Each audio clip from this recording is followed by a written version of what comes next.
Good evening. Tonight we begin with a fast-moving and deeply interconnected set of developments, from Washington to the Middle East and across the United States, where policy decisions, security concerns, and human stories are all colliding at once. This is not just one headline, it's a chain of events unfolding simultaneously, each one feeding into the other, each one shaping what comes next. We start in Washington, D.C., because behind the scenes, lawmakers are once again facing a familiar problem: how to keep the government running while navigating political divisions that refuse to go away. At the center of this debate is the Department of Homeland Security, one of the most critical agencies in the United States.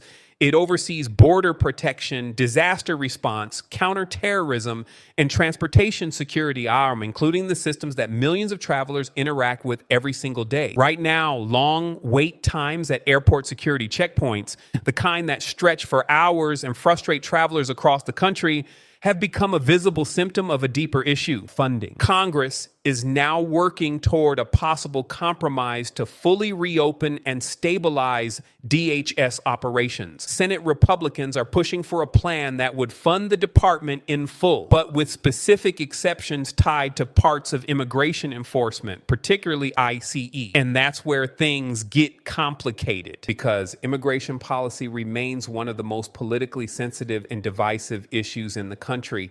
Any attempt to separate funding from enforcement immediately triggers debate, not just about money, but about priorities, values, and the direction of national policy. At the same time, leadership changes are adding another layer to this situation. Has now been sworn in to lead the agency, stepping into a role that comes with enormous responsibility at a time of heightened pressure. Replacing former leadership, Mullen now finds himself at the center of a system that is under strain, operationally, politically, and publicly. And the expectations are immediate: fix the delays, stabilize the system, restore confidence, all while navigating a divided Congress.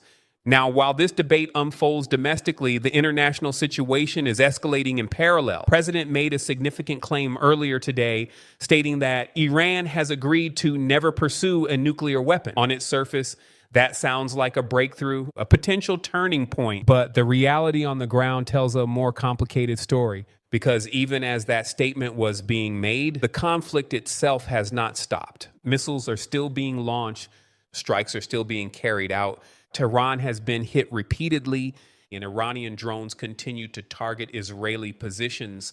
This contradiction, between diplomatic statements and military action, and is becoming one of the defining features of this moment, because it raises a critical question. If an agreement exists, why is the fighting continuing? And the answer may lie in timing, trust, and verification. Statements can be made quickly, but real agreements take time to implement. And until that process is complete, both sides continue to operate under the assumption that the threat remains. At the same time, the United States is preparing for further escalation. Thousands of U.S. Marines are now getting ready to deploy to the region. This is not a symbolic move. This is a signal, because large-scale troop preparation indicates that military planners are preparing for multiple scenarios, including the possibility that the situation could worsen before it improves. And then there is the deadline, a specific high-stakes moment that is now approaching rapidly. Iran has been given until Friday to reopen the Strait of Hormuz, one of the most strategically important waterways in the world. A significant portion of global oil supply passes through that narrow channel, and any disruption there doesn't just affect one country, it affects the entire global economy, energy prices, shipping routes, supply chains. Everything is connected. And as that deadline gets closer, pressure is building. Because if the strait remains restricted, the consequences won't stay contained, they will spread. Now, as all of this unfolds internationally, there is another story, quieter but deeply human, that has emerged today. An American citizen, Dennis Coyle, is finally on his way home after being detained in Afghanistan for more than a year. No charges, no trial. Held in near isolation. For his family, this has been a year of uncertainty, fear, and waiting.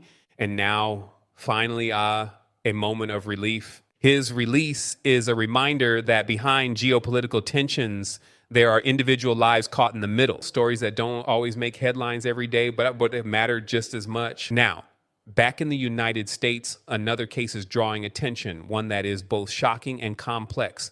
In Maryland, a man named Dayton Weber, a professional cornhole player and a quadruple amputee, is now facing murder charges. According to authorities, the case stems from an argument that escalated into violence. Weber was arrested at a hospital in Virginia. The details are still emerging, but the case is already raising difficult questions about circumstance, accountability, and how such a situation unfolded. And then there is Florida at Daytona Beach, a place that at this time of year is usually associated with spring break, crowds, energy, celebration. But this year, the atmosphere has shifted. Law enforcement declared a state of emergency following multiple shootings and more than 100 arrests. The situation escalated quickly, and authorities responded just as quickly. Increased patrols, tighter controls, stronger enforcement. And according to officials, those measures are already having an impact. Crowds are changing. Behavior is shifting. And the message is clear, safety will be enforced. But there is also an unintended consequence. As restrictions increase in one area, crowds begin moving to others. Nearby coastal towns are now seeing an influx of visitors, raising new questions about whether the problem is being solved or simply relocated.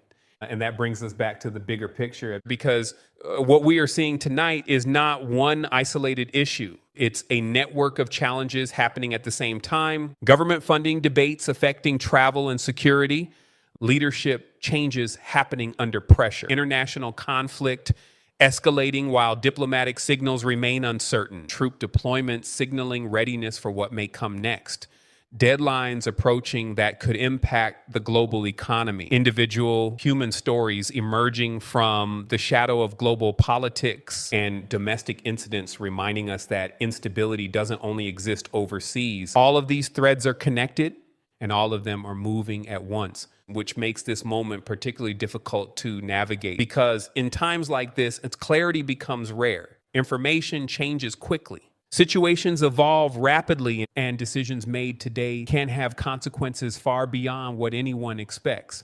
So tonight, as we look across all of these developments, one thing becomes clear. This is not a moment of resolution. This is a moment of transition, a moment where multiple paths are still possible, where outcomes are not yet fixed, and where the next set of decisions in Washington, in the Middle East, and across the country will determine what happens next. For now, the situation remains fluid. The pressure continues to build, and the world is watching closely.